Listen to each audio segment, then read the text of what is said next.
কারোর কাছে মাথা নত করব না, আমি আল্লাহ ছাড়া কাউকে মানব না।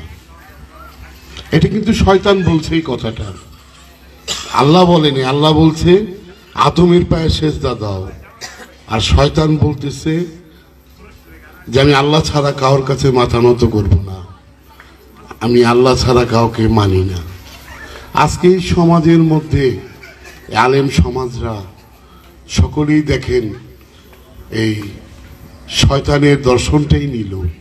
শয়তান যে বলল আল্লাহ ছাড়া কারোর কাছে আমি মাথা নত করি না, আল্লাহ ছাড়া আমি কারোর কাছে কাউকে মানিও না, কাউকে সে মানে না। আজকে এই সমাজে, এই দেশে, পৃথিবীতে সব জায়গায় এই প্রচারটাই হইল যে আল্লাহ আদমরে সেজদা দিলে শিরক হইব, আল্লাহ ছাড়া সেজদা দিলে শিরক হইব, আল্লাহ ছাড়া কাউরে মানলে শিরক হইব। কিন্তু এটা তো শয়তানের কথা, এটা তো আল্লাহর কথা না। শয়তানই বলছে যে আমি আল্লাহ ছাড়া কারোর কাছে মাথা নত করব না, আল্লাহ ছাড়া আমি কাউকে মানি না। আদম হইল পচা কাদার মাটির তৈরি, আমি হইলাম আগুনের তৈরি। এই যে অহংকার, এই অহংকারের জন্যই সে আজাজিল থেকে শয়তানে পরিণত, ইবলিসে পরিণত হয়। কি বললো সে অহংকারী।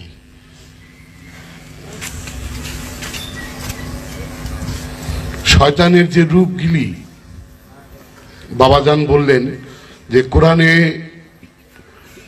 19 রকমের ধোঁকা দেয়। কোরআন বলতেছে, এটা আমাদের কথা না। দেখেন যে 19 রকম ধোঁকার থেকে আমরা কেউ এর বাহিরে আছি কিনা। বাবা জাহাঙ্গীরের সুফিবাদের প্রথম খণ্ডের মধ্যে এই বইটা পড়া দেখেন। আসলে এগুলি কেউ তুলে ধরে নেই বাবা, যেগুলি তুলে ধরছে এগুলি 2 পয়সা দাম নাই। এগুলি কি কমো বাবা, সাধন ভজন না করলে কিছুই মিলবে না। তৌহিদের জ্ঞান ওটা রেখেছিল মোরাকাবা মোশাহেদায়, ধ্যান সাধনায়। এটাই ভাবে না, ওটাকে হাসিল করতে হলে যেমন এই জাগতিক নামাজ পড়তে গেলে উঁচু করতে হয়, তাইলে আপনি আল্লাহ পাইবেন। আর যদি দুনিয়া চান তাহলে তো আল্লাহ পাইবেন না।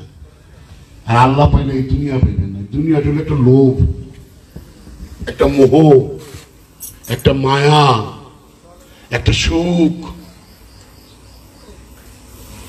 অন্তরের মধ্যে এমন ভাবে খেতে ফেলছি দুনিয়াকে যে দুনিয়া ছাড়া আমি অচল। আমি নিজেও জানি না যে আমি কখন এই দুনিয়াকে জড়াইয়া ধরছি।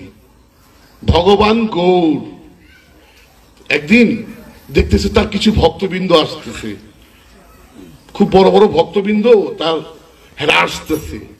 তখন ভগবান গৌর কি করছে, একটা গাছের জোর করে জড়াইয়া ধরছে, গাছ ধরে রাখছেন। গাছ তো আপনারা ধরে নাই।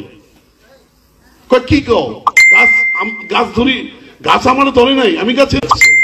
দুনিয়া তোমাদের কেউ ধরে রাখে নাই।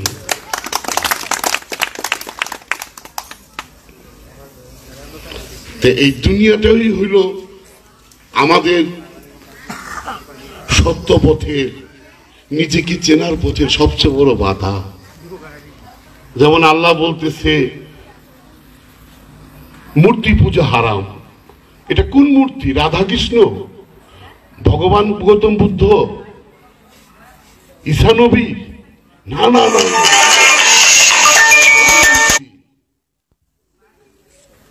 মূর্তি, ক্রোধ মূর্তি, হিংসা মূর্তি, অন্যায় মূর্তি। দেখেন তো আমরা এই মূর্তিগুলির পূজা করি কিনা। এই মূর্তিগুলি ভাঙতে বলছে। এই মূর্তিগুলি যারা ভাঙতে পারে, যার হৃদয়ে এই 6টা জিনিস কাজ করে না, যেমন মনে আমার কাম কাজ করে না, মনে আমার লোভ কাজ করে না, মনে আমার মোহ কাজ করে না, মনে আমার ক্রোধ কাজ করে না, মনে আমার হিংসা কাজ করে না, মনে আমার অন্যায় কাজ করে না, তাইলে তখন এই দেহটা শুদ্ধ হয়ে যায়। এটাকে বলে শুদ্ধ। তারপর উনি যদি ডাক দিবেন তখন হবে কদর। তখন উনি ডাক দিলে আল্লাহ কোরআনে বলতেছে আমার তুমি একা ডাকো আমি সাথে সাথে জবাব দিব। আমি তো একা না, আমার সাথে শয়তান আছে, আমার সাথে শয়তান আছে। এই শয়তানকে যেদিন আমি তাড়াই দিতে পারবো সেদিন আমি শুদ্ধ হয়ে গেলাম। আর যখন আমি ডাক দিব তাকে, তখন ওইটার নামই বলে কদর। সেই কদর রাত, আমরা তো অনুষ্ঠান কদর রাত পালন করি। আমার আপনার কবে কদর হবে? আমরা কবেই শুদ্ধ হব? কিন্তু এই সমাজের মধ্যে দেখা গেছে আল্লাহর দর্শনটা কেউ নেয় নাই। যে আদমের পায়ে সেজদা দাও, কোন আদম? ওই আদম, ওই মানুষকে সেজদা দিতে বলছে, সবাইকে না। যে আল্লাহ আল্লাহ তাকে সেজদা দিতে বলছে। আর সেই জায়গায় অহংকারে বলতেছে আমি আল্লাহ ছাড়া কাউর কাছে মাথা নত করি না, আমি আল্লাহ ছাড়া কাউরে মানি না। এটা তো শয়তানের কথা। আজকে তো সমাজে গেলে বলে আল্লাহ ছাড়া মানা যাবে না, আল্লাহ ছাড়া কারোর কাছে মাথা নত করা যাবে না। আসলে কি তাই? এটাকে আল্লাহর কথা কোথাও দেখাইতে পারবে যেটা আল্লাহর কথা এই জায়গায় লিখছে আল্লাহ?